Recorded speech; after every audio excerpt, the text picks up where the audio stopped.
U.S. President Donald Trump warned on Friday that he was ready to slap tariffs on virtually all Chinese imports into the United States, threatening duties on another $267 billion in Chinese goods on top of $200 billion in imports now primed for levies in coming days.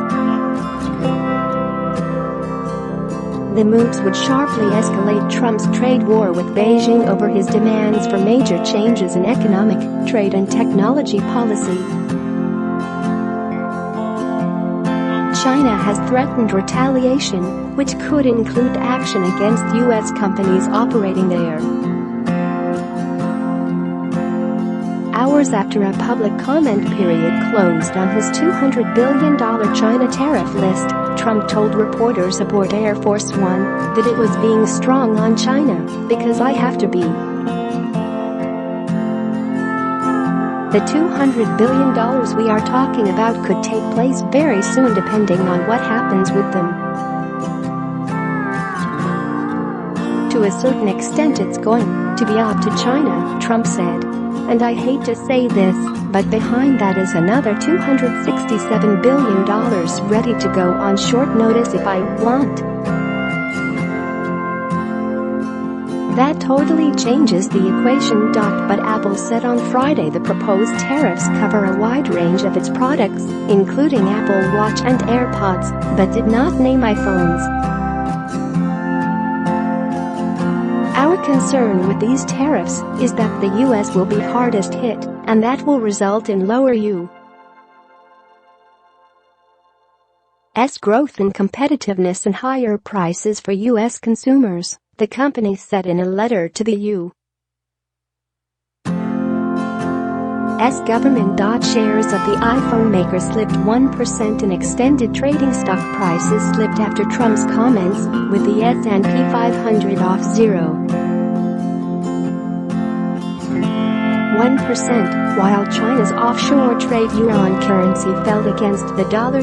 Trump has already imposed 25% tariffs on $50 billion worth of Chinese goods, mostly industrial machinery and intermediate electronics parts, including semiconductors. The $200 billion list, which includes some consumer products such as cameras and recording devices, luggage, handbags, tires and vacuum cleaners, would be subject to tariffs of 10% to 25%. Cell phones, the biggest U.S. import from China, have so far been spared, but would be engulfed if Trump activates the $267 billion tariff list. Trump's threatened tariffs, now totaling $517 billion in Chinese goods, would exceed the $505 billion in goods imported from China last year. But 2018 Chinese imports through July were up nearly 9% over the same period of 2017, according to U.S. Census Bureau data. Earlier on Friday, White House economic advisor Larry Kudlow told Bloomberg Television the administration would evaluate public comments before making decisions on the $200 billion tariff list. Share this article. The U.S. Trade Representative's office received nearly 6,000 comments and held 7 days of public hearings on the proposed levies. Most comments were from companies seeking to remove products from the tariff list, arguing there were few, if any, alternative sources and the duties would cause financial hardship. Comparatively few applauded the tariffs. Retailers had successfully kept high-profile consumer electronics such as cell phones and television sets off of previous tariff lists. But David French, top lobbyist for the National Retail Federation, whose members include Amazon,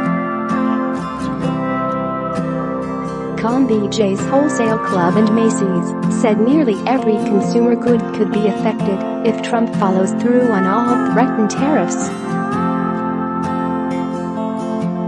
The Chinese aren't paying these tariffs, American families are going to pay these tariffs. These are taxes, and they're going to find their way into the pocketbook of folks around the country, French said. Kudlow, who heads the National Economic Council, told CNBC the administration was still talking with China about trade issues, but so far China had not met U.S. requests. The United States has demanded that China better protect American intellectual property, cut its U.S. trade surplus, allow U.S. companies greater access to its markets and roll back its high-technology industrial subsidy programs. We are still talking with China on a number of issues. Those talks will continue to go on. We want lower trade barriers across the board, Kudlow said. Specifically, Kudlow said the United States was seeking zero tariffs, zero non-tariff barriers, zero subsidies, stop the IP theft, stop the technology transfer, allow Americans to own their own companies. Those have been our asks for many months, and so far those asks have not been satisfied, he said. However, hope springs eternal.